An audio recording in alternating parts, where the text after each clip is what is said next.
This guide aims to help people understand what safeguarding adults means and the protection available to those more vulnerable members of our society. Each area has a group of people whose job it is to safeguard vulnerable adults. This group is called a Safeguarding Adults Board and is made up of people from organisations like Adult Social Care, the police and health services. Their job is to protect vulnerable adults from harm or abuse. A vulnerable adult, or adult at risk, is someone aged 18 or over, is eligible for community care services and who cannot protect themselves from harm. So, they might be an older person, somebody with a physical or a learning disability, they might be deaf, blind, or deaf and blind. They might have a drug or alcohol problem, they might have mental health needs, or they might be an unpaid carer. Most vulnerable adults, or adults at risk, live in safe, caring environments. But sadly, that's not always the case. The Safeguarding Adults team's job is to identify and prevent abuse to ensure that everyone can live safe, happy lives, free from harm, whilst making their own choices. Abuse is when someone does or says things that make somebody upset or frightened. Abuse can be in many forms, with some being more easy to spot than others. Sexual abuse could be making somebody do sexual things that they don't want to do, like touching or being made to touch someone else in an inappropriate way. I'm sorry. You looked upset. I'm sorry. Abusers may try to persuade their victims not to tell anyone. Physical abuse is possibly the easiest to recognise. Don't tell anyone. I'll make your life hell. Mean it. Ugh. Punching, hitting or grabbing a person, holding or tying down, or even giving too much medication are all types of physical abuse. You haven't seemed yourself at all recently, Sarah. Is everything all right? Emotional abuse may be shouting at somebody, calling them names, or making fun of their vulnerability. No, I'm not happy at the moment, but yeah, I'm fine. She's fine. She's fine. Are you okay? Okay. Or the person could give you the silent treatment.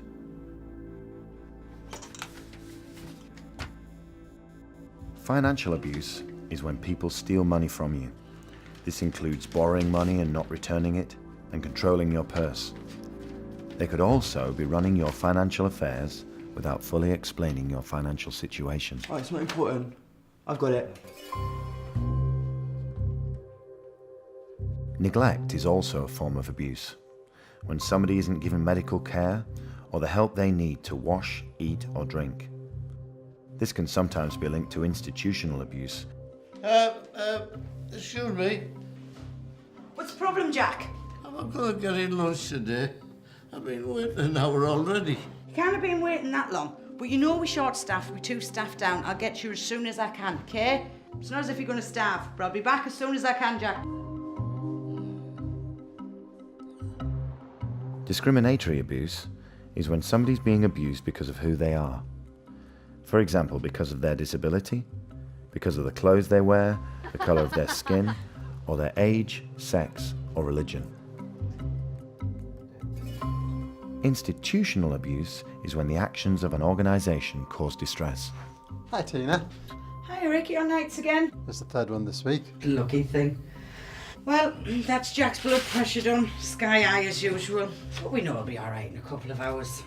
He had a right, I'll go at lunchtime again. You know, sometimes I think he thinks I'm his personal slave. Have you seen the new rotas that they've put in place? They're an absolute nightmare. If you believe you are being subjected to any abuse, or you suspect somebody you know is, please call your local Safeguarding Adults team and let them know. Hi, is that Adult Social Care? Hi, it's about a friend of mine. I believe she's been abused by a carer. Could you tell me what to do? Unless they know it's happening, there's nothing they can do to help. Alerting the team of abuse will cause a Safeguarding Adults alert or referral. A safeguarding alert is, quite simply, an appropriate expression of concern about a vulnerable adult who may be being abused or neglected, and that can come from anywhere. It's vital that we're informed by anybody who has a concern so that we can respond appropriately. The alert triggers and starts a procedure which involves every agency and everybody involved who can and will do their utmost to ensure the safety and well-being of the vulnerable adult. Whenever we hear about a vulnerable adult who may be abused or neglected, we ask ourselves, what do we need to do first to make sure that person is safe now? After that, we get together with people involved in the welfare of the vulnerable adult to decide how we can best investigate the allegation of abuse or neglect and also take further measures to keep the person safe. That's done through a process of meetings and through sensitive work with the vulnerable adult. The needs, the wishes and the thoughts of the vulnerable adult are always at the very centre of the whole process.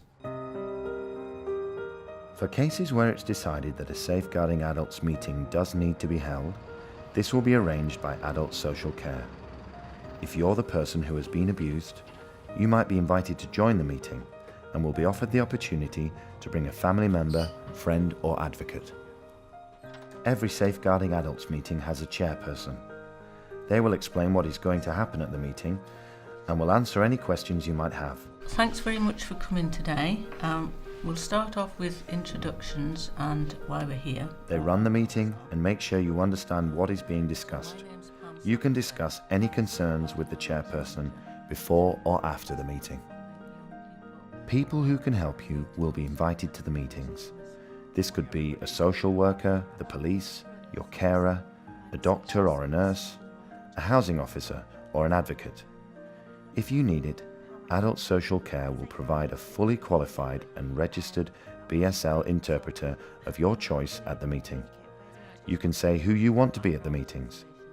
If you want someone else to come to the meetings for you, that's fine. There will be an agenda. This is a plan of what will be talked about at the meeting. Would you like to tell us in your own words what has happened to you and how you're feeling about that, please? David, I just don't like him. He's bullying me, and also he's touching me as well, and it's not appropriate. I don't like it, but I can't tell him to stop. I just can't. Everyone at the meeting will listen to you. You can talk about what happened to you. You can say how you feel about it now. You can say what you want to happen next. You can ask if you do not understand what is being said. There will be someone taking notes at the meeting. These are sometimes called minutes. Notes are taken so people remember what was talked about.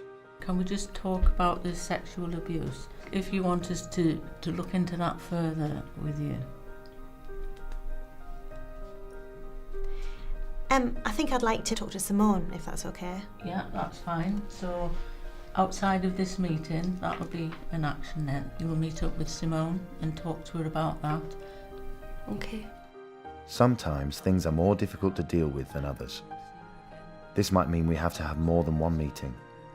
Remember that as soon as we know you may be unsafe, we will take action to make you safe. We won't wait until there's a meeting. Sometimes we might not be able to invite you to a meeting. This might be because we'll be talking about other people and we might not be able to discuss their private information with you. If you are not invited, we will always let you know what we are doing to protect you. We will always ask you what you think should be done to protect you. When we decide that you are safe, we will end safeguarding, but we will only make that decision jointly with you. The process ends only when we're sure that there's a very strong safeguarding plan in place, that the vulnerable adult is safe, that all concerns are being responded to appropriately. What we would like to see in the North East is for vulnerable adults to live a life free of abuse, free from harm, and live a life as full and rewarding as is possible. If you'd like more information about safeguarding adults, you can visit the regional website, which has links to the Safeguarding Adults pages for each area in the region.